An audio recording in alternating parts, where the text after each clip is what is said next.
Good afternoon and welcome to Pakistan Today. From our Islamabad studio, I'm Chris Taylor. Pakistan and the United States have discussed expanding cooperation during a meeting between U.S. Secretary of State Marco Rubio and Deputy Prime Minister and Foreign Minister Ishaq Dar in Washington.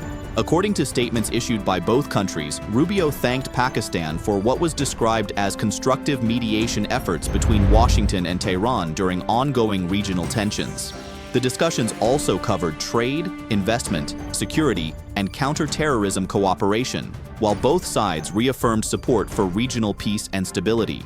Rubio also conveyed condolences over the recent Quetta suicide bombing, while Ishaq Dar described the talks as positive and focused on advancing shared objectives. Meanwhile, Deputy Prime Minister Ishaq Dar says Pakistan's position on Palestine remains unchanged and tied to the creation of an independent Palestinian state.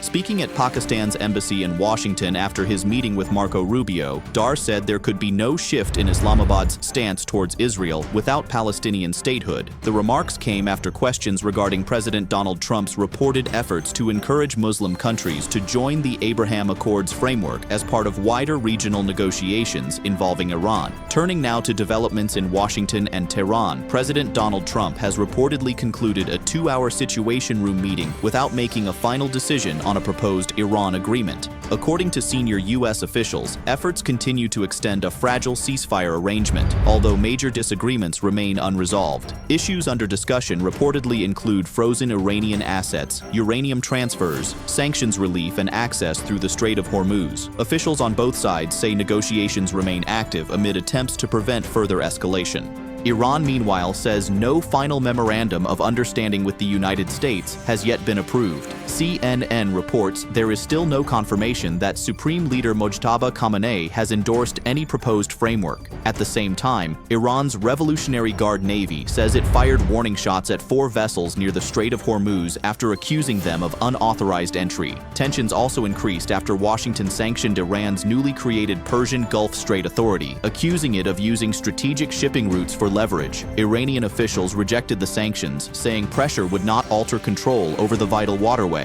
Back home, the government has announced major relief for consumers through a significant reduction in fuel prices. Petrol and high-speed diesel prices have both been reduced by 22 rupees per liter, with revised prices taking effect from Saturday. Petrol will now sell at around 381 rupees per liter, while diesel prices have also fallen to nearly 380 rupees. The Petroleum Division also announced a reduction in kerosene prices, while Prime Minister Shehbaz Sharif said public relief remains a key priority. Pakistan has also renewed its commitment to international peacekeeping missions as the country marked the International Day of UN Peacekeepers 2026. President Asif Ali Zardari and Prime Minister Shehbaz Sharif praised the contributions and sacrifices of Pakistani personnel serving worldwide. The Prime Minister noted that more than 235,000 Pakistanis have participated in UN missions since 1960, placing Pakistan among the world's largest contributors. For more on this, we go to our Islamabad correspondent, Sarah William. Thank you, Chris. Pakistani officials say peacekeeping operations are changing rapidly as conflict zones become more complex and technologically challenging. The military's media wing says future missions will increasingly face hybrid threats, including cyber attacks, misinformation campaigns, and climate-related emergencies. Officials here say Pakistan remains committed to adapting training and operational capabilities for new global challenges. Authorities also describe peacekeeping as a key pillar of Pakistan's international engagement and security diplomacy. Thank you, Sarah William. Reporting from Islamabad. Finally, authorities have launched an investigation after 2 foreign vessels collided near the entrance of Karachi port.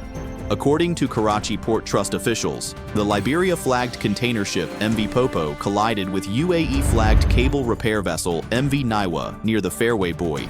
Some containers reportedly fell into the sea, although officials say there were no casualties. Maritime Affairs Minister Junaid Anwar Chaudhry has ordered an inquiry, while rescue teams moved the damaged vessel safely into Karachi Harbor for repairs. That's all for now. You're watching Pakistan Today. I'm Chris Taylor.